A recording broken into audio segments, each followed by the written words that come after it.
Nah, aku kasih tahu ya, sesama manusia itu harus saling tolong menolong. Kita tidak boleh acuh, tak acuh terhadap sekitar. Nah, kalau ada orang yang dalam kesusahan, kita harus menolong seseorang itu dengan ikhlas dan tidak boleh pamrih. Nah, kalau ada kecelakaan di depan kita harus senantiasa gercep menolong mereka. Kalau ada kecelakaan nih, ada jedar, kita harus bantu dulu, nggak usah di video-videoin, harus langsung apa kayak itu call ambulan atau apa kayak, yang penting kita bantu dulu. Ada orang. Bu, Tolong, kenapa nih bu? saya tadi jatuh kecelakaan. Tunggu, saya panggil ambulan dulu bu. Halo, dengan ambulan PMI. Ini Pak, ada orang kecelakaan tunggal. Korbannya itu luka tusuk perut sama ada ceceran cairan. Oh, lokasinya di halaman auditorium Uniksa, Pak. Oke, siap. Oke, Pak.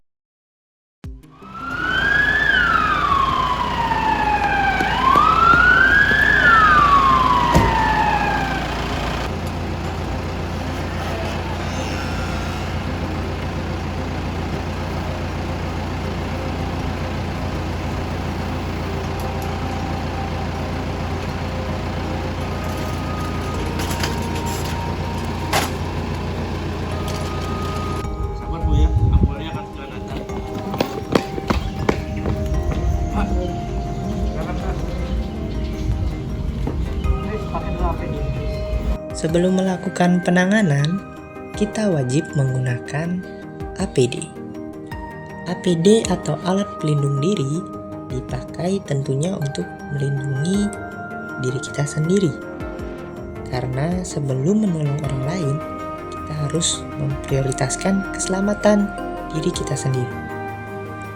Nah, APD tersebut mulai dari rompi, sarung tangan, helm,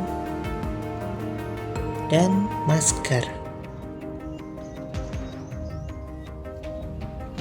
Nah, saat kita menemukan korban Apakah bisa mendengar kecelakaan, suara saya? segera lakukan cek Kami keadaan dari sekitar. PMI ingin menolong ibu. Setelah sekitar korban aman, untuk melakukan Apakah ada penanganan, keluhan? baru dilakukan pengecekan keadaan korban.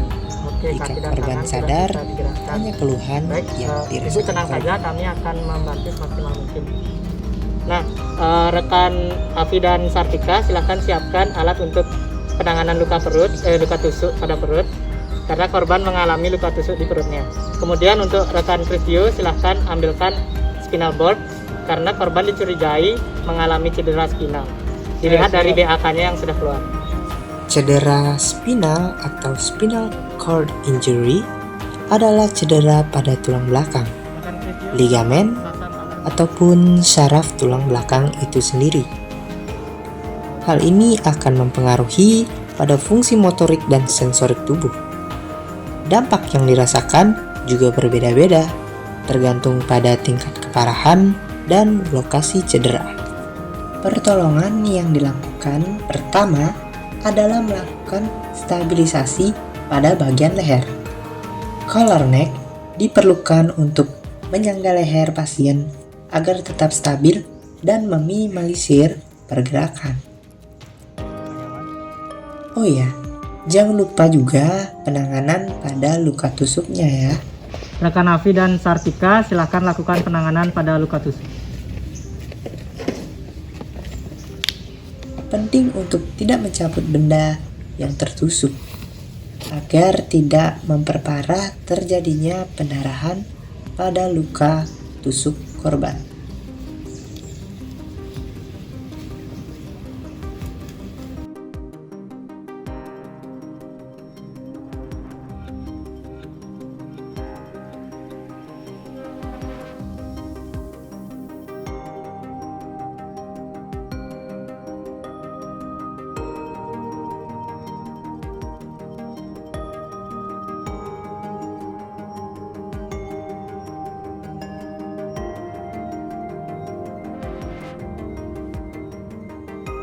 Perlu diketahui, pada saat memeriksa korban kecelakaan, ciri-ciri orang yang mengalami cedera spinal diantaranya kehilangan kemampuan perasa, alat gerak tidak dapat digerakkan, rasa sakit seperti tersengat pada bagian belakang, dan kehilangan kendali pada usus dan kantong kemih sehingga tidak dapat menahan BAB dan BAK. Rekan Afi dan rekan Sartika silakan ambil posisi.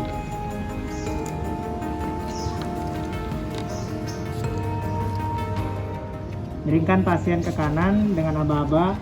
1, 2, 3. Pemindahan dilakukan dengan Turunkan hati-hati, pasien. meminimalisir pergerakan korban. Dilakukan secara perlahan, mulai dari memiringkan korban dan memindahkannya ke tandus spinal atau long spine ball. Pada saat memposisikan korban pada tandus spinal, lakukanlah pemindahan dengan cara zigzag. Hal ini dilakukan untuk meminimalisir pergerakan pada tulang belakang korban. 1, 2. Tolong siap. Siap. 1, 2. Untuk rekan Christio dan Afi, silahkan ambil head immobilizer dan pasangkan pada korban. Untuk rekan Sartika, silahkan ikatkan mitela pada tandu untuk mengamankan pasien. Setelah korban di atas tandu, dilakukanlah imobilisasi pada leher. Sementara untuk imobilisasi pada badan dilakukan dengan pengikatan.